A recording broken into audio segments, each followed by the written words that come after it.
Silvio Berlusconi retrouvant son vieil ami Vladimir Poutine en Crimée. Accolade chaleureuse quelques mois après l'annexion de la péninsule ukrainienne par la Russie qui ne passe pas inaperçue. Une amitié et une admiration personnelle jamais démenties malgré l'invasion de l'Ukraine et la guerre. Pour Berlusconi, la responsabilité était ukrainienne. Le président russe le lui rend bien, qui salue la sagesse d'un vrai patriote et le patriarche de la politique italienne. Silvio Berlusconi a commencé comme animateur. Fils d'un employé de banque, il chante et raconte des histoires drôles sur les bateaux de croisière. Il a du bagou et de l'ambition. Dans les années 70, il se lance dans les affaires. L'immobilier, le foot et les médias. Les socialistes italiens le soutiennent et les banques le suivent. Berlusconi invente la télévision commerciale.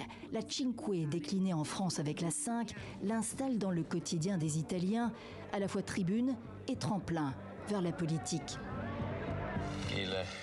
Le président de la République m'a demandé de former un gouvernement. 1994, il devient président du Conseil, étiquette centre droit. Son allié, la Ligue du Nord, le lâche 7 mois plus tard. Qu'à cela ne tienne, le Cavaliere reviendra. 3 fois Premier ministre, il dirige l'Italie pendant 9 ans au total et prend la présidence de l'Union européenne en 2003, quand vient son tour. Le milliardaire Berlusconi détonne sur la scène internationale. Coutumé des gaffes et des dérapages, il agace et choque. Mais il semble inamovible. Les affaires, nombreuses, le contraignent pourtant à s'effacer. Le Rubygate, du nom de cette jeune mannequin avec qui il a entretenu des relations sexuelles tarifées alors qu'elle était mineure, les soirées bunga bunga comme il les appelle, et le scandale de trop. Il est sanctionné dans les urnes. Ciao Silvio. Bye bye Silvio. Bye bye. La justice poursuit son travail. 2013, condamnation définitive pour fraude fiscale. 1 an de prison commué en travaux d'intérêt général dans une maison pour personnes âgées. Inéligible pour 6 ans, il est expulsé du Sénat. Adoré par certains, détesté par d'autres, il retrouve son siège de sénateur en 2022.